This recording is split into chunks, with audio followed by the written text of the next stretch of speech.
हाँ जी बच्चों, welcome.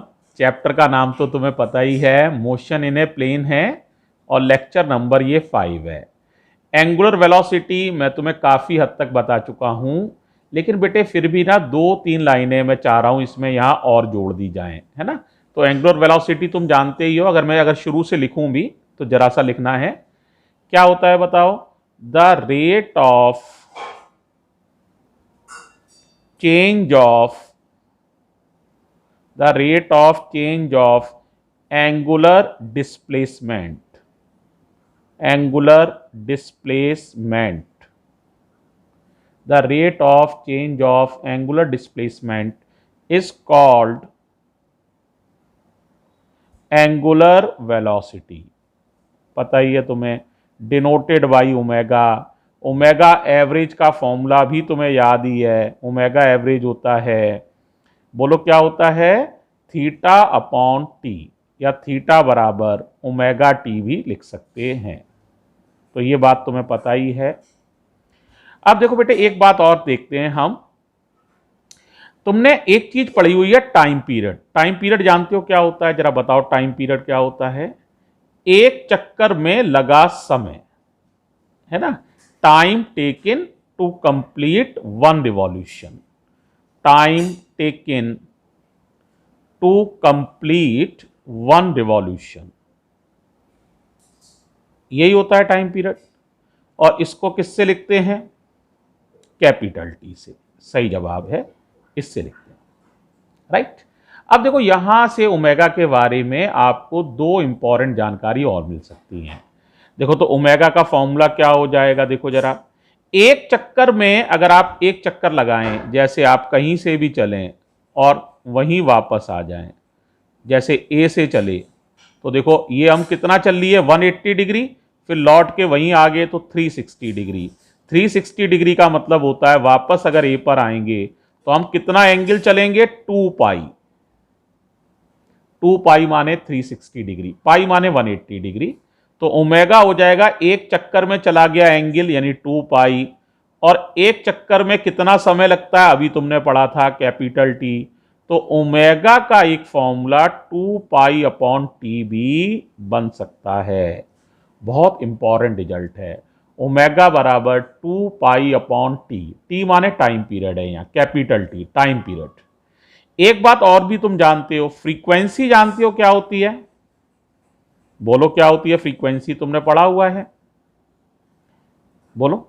Number of oscillations पर सेकंड, एक सेकंड में चक्करों की संख्या।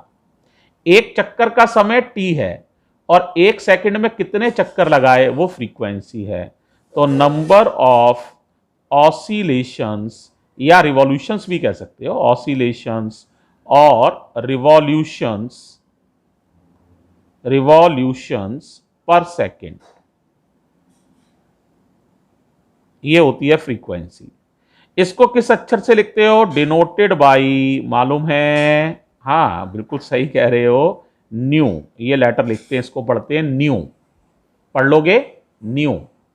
न्यू और टाइम पीरियड में एक रिलेशन होता है, तुम्हें पता ही होगा। न्यू बराबर होता है 1 अपॉन टी, यानी 1 अपॉन टी फ्रीक्वेंसी बराबर 1 अपॉन टाइम पीरियड। याद है? अगर इस बात का यहां यूज करें तो 1 अपॉन टी की जगह हम न्यू लिख सकते हैं। तो ओमेगा का एक और रिजल्ट आ जाता है 2 पाई न्यू, ये भी ओमेगा का ही रिजल्ट है। तो ओमेगा के आपको कई सारे बातें पता रखनी है। ओमेगा का फॉर्मूला थीटा अपॉन टी, या 2 पाई अपॉन कैपिटल टी, या 2 पाई न्यू, और कैलकुलस में तुम्हें मालूम ही है D theta upon D T, ये कैलकुलस में है। वेक्टर फॉर्म में भी तुम्हें पता है, ओमेगा वेक्टर लिखोगे तो D theta vector upon D T, ये सब ओमेगा है। तो एक बार थोड़ी सी नॉलेज अपनी और अपडेट कर लेनी है। Angular velocity very important term, तो इसको केयरफुली देख लो, ठीक है। क्लियर हो गया है? कोई दिक्कत नहीं होनी चाहिए, ठीक है। तो यहां तक क्लियर है बेटे।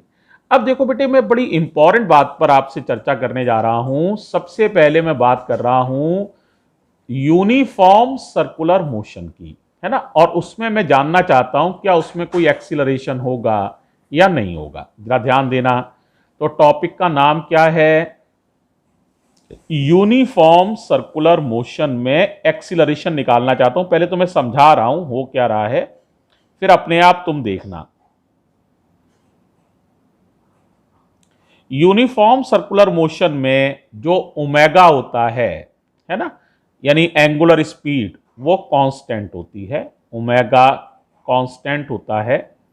सॉरी, जो यूनिफॉर्म सर्कुलर मोशन है, यूनिफॉर्मली बल्कि कह लो एक्सीलरेटेड सर्कुलर मोशन ही है ये। इसमें जो आपका, हाँ, ओमेगा जो है ये कांस्टेंट नहीं बल्कि कहो एक तरह से, चलो ओमेगा को ही कह लो, ओमेगा कांस्टेंट होता है। और angular acceleration D omega upon D T होता है। तो ओमेगा में कोई चेंज नहीं हो रहा, कांस्टेंट का डिफरेंशिएशन जीरो होता है, यानी एंगुलर एक्सीलरेशन जीरो होता है। तो क्लियर हो गया? पहले नाम बताओ क्या है? Uniform circular motion. ओमेगा क्या है? कांस्टेंट। और अल्फा क्या है? जीरो। ठीक है। अब मैं जानना चाहता हूं क्या उसमें और भी कोई एक्सीलरेशन हो सकता है? एंगुलर एक्सीलरेशन तो नहीं है ना। तो जरा ध्यान से देखो। अब मैं देखो बच्चों, जैसे ये कोई मोशन हो रहा है, ध्यान से देखना थोड़ा। ओमेगा कांस्टेंट है, मोशन हो रहा है, ओमेगा कांस्टेंट है, और बॉडी इस तरह से घूम रही है। अलग अलग पॉइंट्स पर मैंने कुछ जगह दिखा भी दिया है घूमते हुए। तो इस तरह से बॉडी घूम रही है। एक मिनट बेटा, पिन लगा लूँ, है कॉपी उड़ रही है। तो ये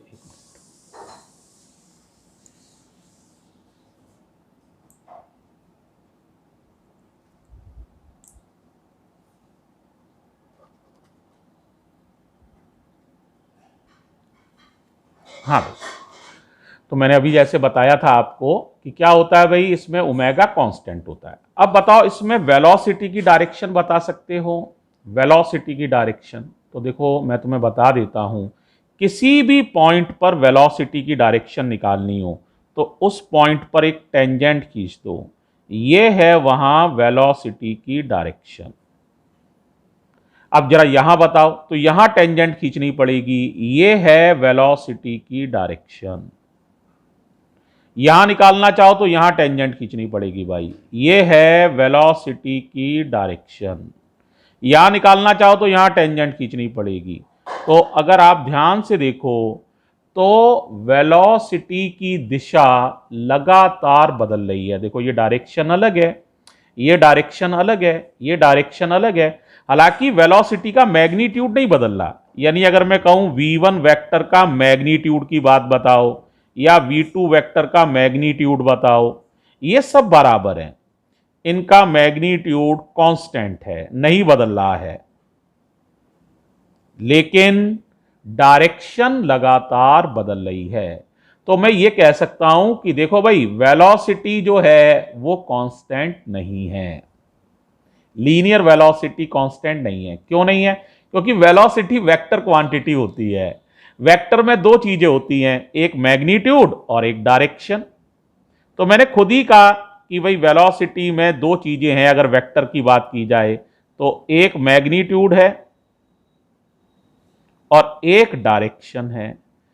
तो मैं खुद ही कह रहा हूं कि मैग्नीट्यूड तो कांस्टेंट है, लेकिन डायरेक्शन ये क्या है?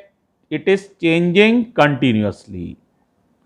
तो चाहे वेलोसिटी चेंज हो और चाहे डायरेक्शन चेंज हो, तो मुझे ये मानना पड़ेगा, और चाहे दोनों चेंज हो, इसका मतलब वेलोसिटी इज चेंजिंग, यानी वेलोसिटी वेक्टर लगातार बदल रहा है। तो इसका मतलब नतीजा ये है, वेलोसिटी वेक्टर इज चेंजिंग। हालांकि मैग्नीट्यूड नहीं बदलता है यूनिफॉर्म सर्कुलर मोशन में। अब एक्सीलरेशन क्या होता है? Rate of change of velocity. अगर वेलोसिटी में चाहे डायरेक्शन बदल रही है तो अभी वेलोसिटी बदल रही है, तो इस चेंज की वजह से इसमें एक एक्सीलरेशन होगा, है ना, क्योंकि वेलोसिटी बदल रही है, इसीलिए एक एक्सीलरेशन होगा। तो इसीलिए इसमें this motion has an acceleration. और इस एक्सीलरेशन को फिजिक्स में कहते हैं, नाम सुनो, सेंट्रीपीटल एक्सीलरेशन। क्या नाम है, याद करो, centripetal acceleration. And this acceleration is called, this acceleration is called centripetal acceleration, AC, centripetal acceleration. अब कोई बच्चा पूछे सर इसका फॉर्मूला क्या होगा, इसकी डायरेक्शन क्या होगी, मैं यहां बता देता हूं लेकिन मैं इनको डेराइव करूंगा अभी। तो पहले तो इसकी डायरेक्शन याद रखो, सेंट्रीपीटल वर्ड का मतलब समझो, सेंटर की तरफ। जैसे अगर मैं यहां देखूं एक्सीलरेशन की डायरेक्शन, सेंट्रीपीटल एक्सीलरेशन की डायरेक्शन, तो वो होगी towards the centre of circle, ये है AC। यहां देखूं तो इधर होगी, ये AC है।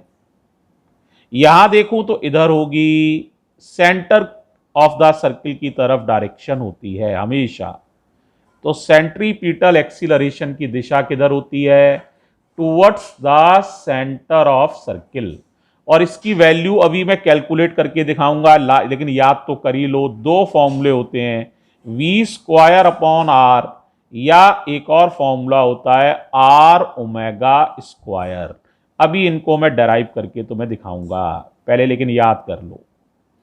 तो यूनिफॉर्म सर्कुलर मोशन में जहां ओमेगा कांस्टेंट होता है और एंगुलर एक्सीलरेशन 0 होता है, तो वहां पर लेकिन वेलोसिटी किसी भी पॉइंट पर टेंजेंशियल दिशा में होती है, और वो वेलोसिटी लगातार बदलती रहती है। उसका मैग्नीट्यूड तो नहीं बदलता है, लेकिन उसकी डायरेक्शन बदल रही है।